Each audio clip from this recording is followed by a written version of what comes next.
Hello and welcome back to the Wayhaven Chronicles for Book 2. It's been a while since we read through Book 1, through the story of Jules Langford, basically narrowly escaping with his life in the fight against the vampire Murphy. But while I do remember everything that happened still in the book, I don't actually fully remember how it ended. Like I know sort of like the last couple things that happened, but I don't remember like the exact end point. But I'm sure we'll get right back in here. And I do think like we have a small sort of summary of the end here. In terms of doing voices for the characters, there's a couple I remember sort of. I'll just, there's a character I don't even remember existing. I'll just come up with a new voice for them. Anyway, the Wayhaven Chronicles Book 2. I hope it's actually like sort of saved my progress from the first book. I don't actually know. I literally just started the game and this is what it comes up with. We'll find out, I guess. 2 months have passed since the bloody showdown with Murphy. Wayhaven has returned to its peaceful routine and you've returned to your less than thrilling job as detective, but with your new role as human liaison to the agency. An organization that governs the supernatural, things should be far from dull. Along with the job comes Unit Bravo, the team you're learning to live with on a more permanent basis. And with one of them comes the continuation of feelings that were just beginning to be explored. But an altogether different presence is rolling into Wayhaven, cloaked in striped tents, blazing lights, and clouds of cotton candy. The carnival has arrived. Prepare for the ride. Wayhaven Chronicles is a series of interactive fiction books with a focus on romance, characters, and relationships. The main focus will be romance heavy. I hope you enjoy it. The series is written in British English. Get started. The Wayhaven Chronicles Book 2 is a continuation of the Wayhaven Chronicles Book 1, so it's advisable to have played that game to fully enjoy the experience of Book 2. I know the events of Book 1, I don't need a recap. Would you like to make a character quickly with no recap and just choose what decisions the character made? Would you like to quickly make a character with a short recap and choose? Would you like to continue the story with a pre-made character and a short recap? Import character from book 1, please. Retrieved saved games from online from choiceofgames.com. I don't know if that actually works. I tried to save it at the end there for like my first book, but we'll just click on it. Oh, what did I type in? That's a good question. I don't remember. Actually, what I'll have to do, I'm going to have to make a quick cut here. And I'm going to try and see if I can import my character. Otherwise, we're just going to have to quickly make a new one. It shouldn't take too long, I hope. I'll be back once we're done with that. Well, color me surprised. All I had to do was literally put in my email address and suddenly the game was right there. YouTube game, Saturday, October the 30th, so about 2.5 months ago. 1719. Off we go. On to book 2. Darkness. It's all that consumes me for a long while, until a deep chill creeps through me. It tangles in my nerves, paralyzing me. It drowns my vision and makes me blind. It strangles my throat and leaves me in an uncertain quiet. A shrill laughter shatters the silence. The cold gives way to something warm and sticky, the fluid running down my arm to weave across my palm and cascade from my fingertips. I look down. It's blood. Panic rises like bile in my stomach until I realize it's not mine. Blood's not mine, so why is it draining out of me? Another stab of laughter shatters the silence and I flash my gaze up. My panicked focus can see nothing in the gloom. Soon the dark shadow begins to creep over me, sinking into my very being. Eyes leer out of the darkness. Show yourself! I stare into the inky shadowed void all around me as I try to press my fingers to the wound, but the blood trickles through like oil. I yell, "Show yourself!" Quiet, and then a reply. "So demanding, detective," the voice says with a click of her tongue. I gasp as a thin, pale hand darts towards me. The fingers grip my arm like iron coils, the nails piercing my skin. When the figure steps into the light, my breath leaves me. Oh, it's he. Not her. Okay. He tilts his head to one side, bones cracking with the movement, his eyes drawn down towards the blood.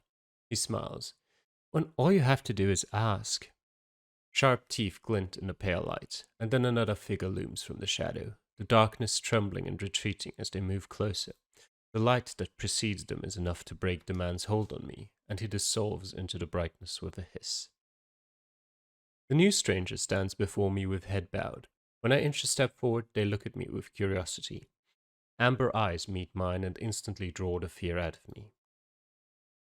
Early morning, the town of Wayhaven. I sit up so sharply in bed that pain lances up my back. Ow. I let out a strained breath at the ache, wincing, my eyes squeezed shut. It was just a nightmare. With a sigh, I flop back down onto bed to stare at the ceiling. Sunlight creeps in through the bottom of my curtains, but the warmth of it doesn't reach me, so I tug my duvet up further around my chin as though that might help keep my sudden fear at bay. Still, I shudder, the cold uncertainty of the nightmare plaguing my body and making it hard for me to awaken. It's been 2 months since the bloody showdown with Murphy. Unit Bravo and I captured him all that time ago. He hasn't left the cells of the agency facility since. They even moved him to a facility on the other side of the country. So why am I still getting nightmares? Yeah. Try to bury deep, but I'm not always successful. Something that big is bound to crop up in my mind, even with how hard I've been trying to bury it down deep.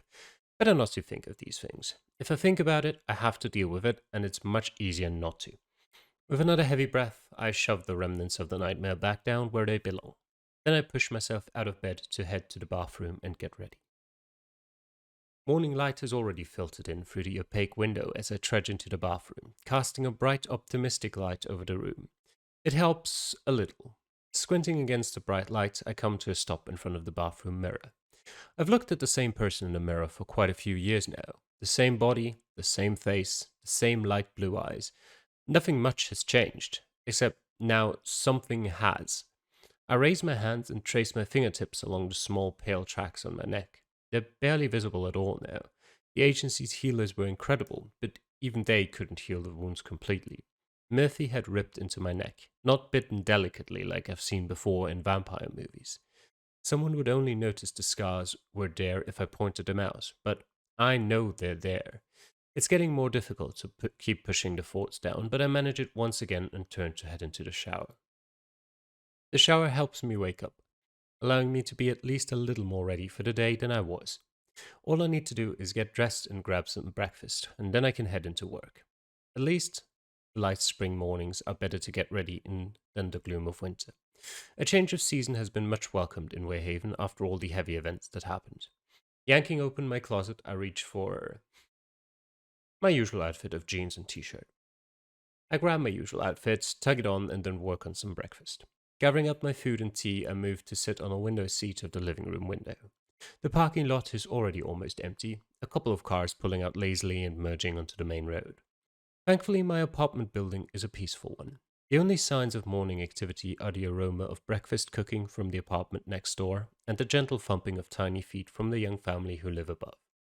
My gaze passes over my own apartment, everything in its proper place. The only out of place items are the remnants of what I used to make breakfast. The packets peeking through the doorway as they sit on the countertop in the kitchen which adjoins the living room. Only a short while ago, the whole place was a mess of broken furniture and crumbled plaster. Thralls apparently aren't the least bit concerned for being careful during their attacks, which meant I had been left with little more than a scrap heap to remind me of the place where I'd once lived. But, once again, the agency were on hand to clear up and cover up everything while I was recovering at the facility. My apartment is exactly the same as before. No one would know any different. My phone's bleeping makes me flinch from my thoughts. The time on the screen blinking at me frantically, so I scarf down my remaining breakfast, chug back my tea, then head out of the door while hoping I don't get indigestion. Outside of the apartment building, birds chirp happily in the trees as I pass beneath them, blossoms dancing down around me and brightening the dull grey concrete with freckles of white and pink as they land on the ground. Finding my little silver hatchback in the open car park isn't exactly a difficult task when it's the only one that looks like it's gone a couple of rounds in some machine wrestling match and lost. Sure, it's not exactly pretty, but it's reliable and gets me where I need to be. My small town detective's salary isn't exactly going to buy me a sports car after all. As that thought crosses my mind, I pass by one of my neighbor's fancy bright red convertibles sitting a few spots over from my car. It's pristine. Even the blossoms seem to avoid touching it and spoiling the paintwork, instead landing in a frame on the ground around it as though to make it stand out even more. Hmm. I barely look at the fancy car. My gaze barely passes over the sleek, bright car. I've seen it every day for months, so it hardly holds any interest now. Once I get to my own silver hatchback, I shimmy the door to get it unstuck and then clamber behind the wheel. At least it's a nice day for driving. Pretty soon I may not need the car at all. Spring really has finally arrived, and with it the sun and warmer weather. As I drive and notice a few parents walking their children to school, everyone dressed in brighter colors and less layers. They opt to take the paths off the street that lead through the trees, enjoying the nature which is once again blooming in shades of emerald and bottle greens throughout the town. Something I'll have to remember to do too once I get the chance. Fresh air spills in through my open window, the feeling of it pulling a smile from me as I roll to a stop at the traffic light.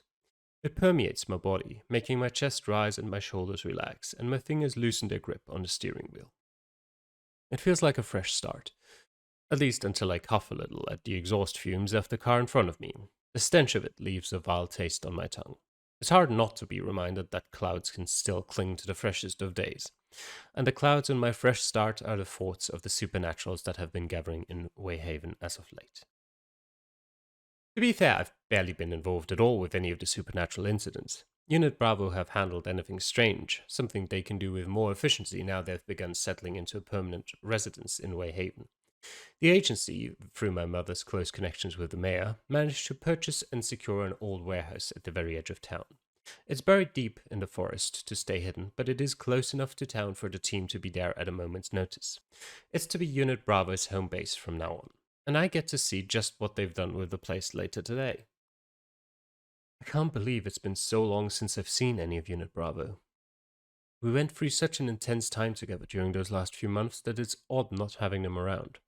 It was necessary, I know, due to them settling into a new base, and I had to settle back into work and try to make everything seem as normal as before, which wasn't that easy, knowing everything I know now. But the town gradually calmed, memories of the weird events fading until the people have mostly forgotten about everything that happened. The total lack of contact between Bravo and everyone in town also helped people forget about them too. Well, mostly. Maybe I'm even starting to miss them. I've only been in contact with my mother, and that's only been for her to inform me about the supernatural situation.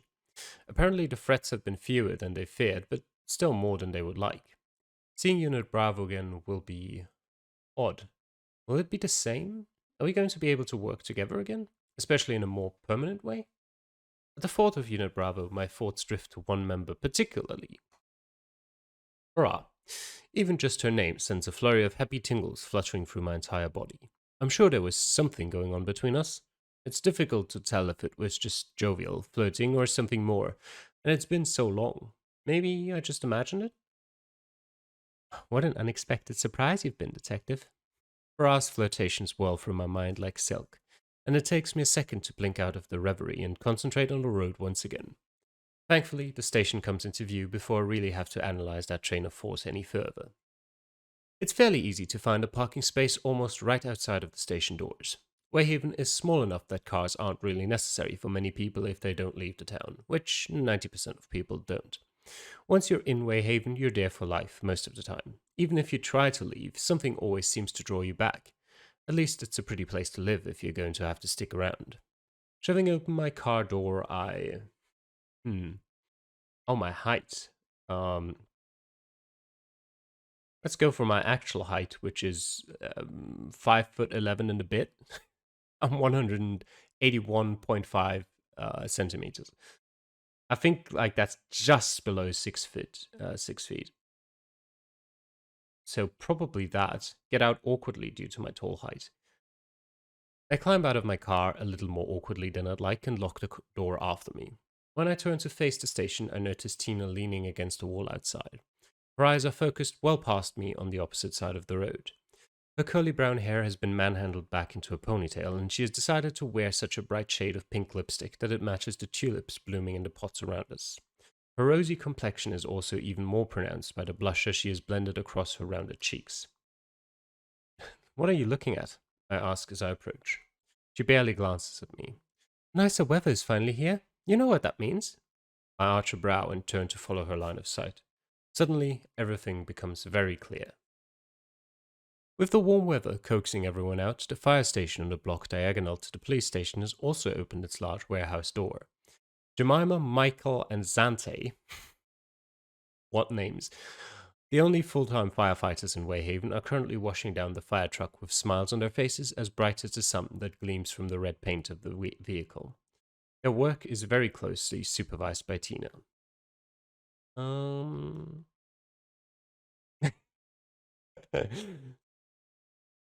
Maybe you should go help them. I flick my gaze between Tina and the fire station.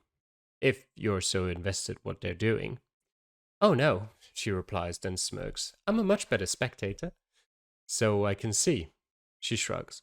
My powers of observation are quite keen, even if it doesn't get me their attention. You'd probably have more luck with Dylan, I say in jest. She lets out a long breath. You're probably right. At least Dylan is easily swayed by affection and treats. Dylan is Zante's golden retriever and the mascot of the fire station.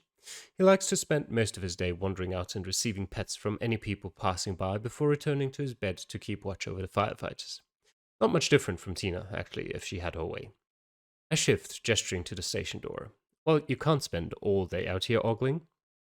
Actually, this was just a perk, she says, pushing herself up from the wall and standing straighter. I came out here because I didn't want to be in there. She jerks a thumb over her shoulder towards the glass doors of the station. I squint to see through the doors, the bright sun making it an almost impossible task. Why? She purses her vivid pink lips. The captain's waiting for you. Inside the station. Tina's warning doesn't give me much help, as I swing open the doors and find Police Captain Roy Sung striding directly out in front of me. It's unusual for him to drop by personally. He usually favors a phone call or email. It's even more unusual for him to want to talk to any actual individual under his employ. With his unflinching stare, he can easily command any room, and his stiff as a stick posture helps too. The sun warms his pale brown skin, if not his stern expression, though I begin to worry whether the heat will start melting the intense amount of product he's used to slick back his short black hair. Detective Langford, nice of you to finally join us. His voice is steady, but his tone is as sharp as his cheekbones. Glancing up at the clock, I can see I'm actually a few minutes early, so his remark doesn't set a good tone for whatever the following conversation may be. Just give a respectful nod. There's not much of a reply I can make. His raised shoulders stay tense, but his expression at least softens somewhat. We need to. Captain, Douglas calls from behind us. Some woman is on the phone talking about a man or something. We both stare at Douglas for a moment. Officer Friedman, you're on reception duty, Captain remarks. Douglas stares back at him with no reaction, obviously not understanding the captain's point. Captain Sung squeezes his eyes shut and grits his teeth. Take a message, Douglas. A message. Oh, right, yeah, Douglas says with a firm nod. The captain returns his focus to me. As I was saying, there are things we need to discuss. He gestures towards my office with one arm. As soon as we enter, I make my way to the chair behind my desk. Seems like a good idea to put some kind of barrier between him and me right now. Captain Sung paces in front of the desk, his hands tugging at the lapels on the jacket of his crisp captain's uniform. I'm not sure I've ever seen him in anything but uniform. I wonder if he plays golf in it too. The thought is swept away as he begins to talk. From my conversations with the mayor, he begins, and I'm already not liking where this discussion could be going. I've been informed of the agreement formed between you and this agency. He makes quote marks in the air for emphasis. Mayor Friedman is keen to promote this professional relationship, even though we've been given no information on who they are or what they're doing. He halts his pacing and swings around to face me. But I'm here to remind you that though you may now have dealings with the agency, you work first and foremost for me and this town. I open my mouth to respond when he begins again. With your deduction skills, it's no wonder you've been promoted so quickly, but that's not all you'll need for this position. He moves closer to my desk and places a hand on it. Duty comes before anything, and that duty is to this town, something I'm sure you're aware of, but I need to state anyway. You will, of course, work with these agents, but you work for this station above all else. Is that understood? Hmm. Hmm. Hmm. A clear nod of understanding. Yes. There's no need to make a reply. He straightens himself and gives a pleased nod in return. Good. He places his hat on and wiggles it down securely. Then have a good day, detective. Keep me informed of any important news. And with that, he sweeps out of my office with a satisfied smile. I'm staying in character, the character that I have created in Wayhaven Chronicles Book 1, which is, if it's not necessary to speak, do not speak. I barely have time to get my thoughts together before Tina knocks on my door and walks towards my desk. So what did he want? She asks, leaning in close, eager for the gossip as usual. He seemed pretty pleased when he left, so I'm assuming it was something good. He came to inform me that even though Mayor Friedman is keen for me to work with Unit Bravo, he is definitely not.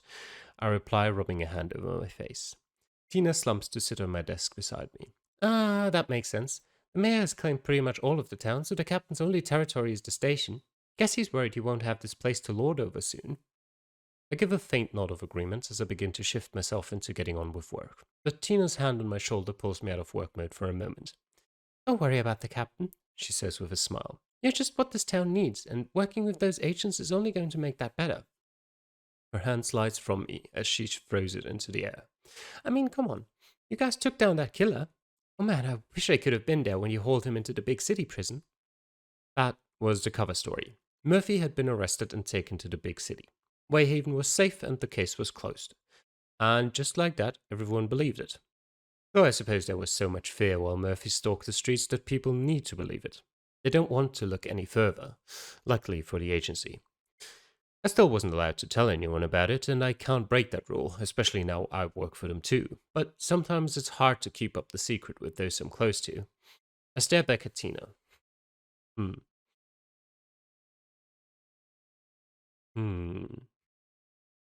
Nod and say we did our job, just like any other station would have. All right, Tina replies, holding up her hands. But still, it was pretty amazing. Shame you were gone for so long, though. We didn't even get the chance to celebrate while you were held up in the big city. Another cover-up to explain why I was gone so long while my injuries healed. The conversation is then brought to a halt as Douglas shuffles inside. I have a message for you, detective, he says, slumping in the doorway and looking as disinterested as humanly possible. Tina extends a hand. Pass it over. Douglas lumbers forward and shoves it into her hand, then turns and paces back to the front desk. I do worry about him sometimes, Tina says through a long breath. Yeah, I mutter, then glance down at the note Tina hands me. She stands to stretch herself out. Who's it from? My mother, I reply, the words on the note making my chest suddenly constrict. Oh, what does she want? I clear my throat. I have to meet her. Tina nods. All right, I'll talk to you later. Then she leaves, shifting her thick belt, weighed down with a notepad and a stun gun, further around her slim hips. After she's gone, I stand up to stretch myself out, then turn off my computer. The office falls into quiet as the mechanical droning stops, leaving me with my thoughts as I let the note drop onto my desk.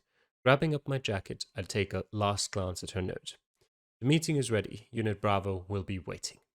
Next chapter.